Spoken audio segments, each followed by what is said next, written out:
you don't want to buy a girlfriend, 25p you can have her. That's for sale.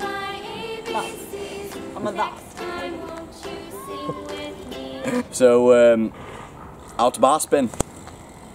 Ish. So, step 1, watch the bunny up video. It's probably a good idea. Step 2, I said to learn hot bars, you've got to be able to learn how to barspin fly out first. So you understand how to, like, obviously get the bars round and timing and landing and all that jazz. Learn how to do a pickup bar, so you know how fast you need to obviously spin the bars. Is that step 3? Yeah. Step 4, when you're learning your hot bars, take a foot off first, so then while you learn how to get the bars round quicker or slower, whatever you want to do with them. Then when you feel confident enough to, obviously, hot bar, it's going to take a bit because you've got used to taking your foot off. Commit to it, keep your foot on and spin the bars, but obviously when you keep your foot on, you want to pinch your cranks like this with your feet. So you want to pinch them like that, make sure your feet are perfectly level.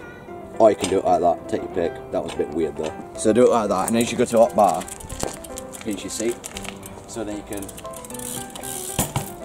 Yeah, another thing is, when you hot bar as well, as you bunny up, push forward and level out.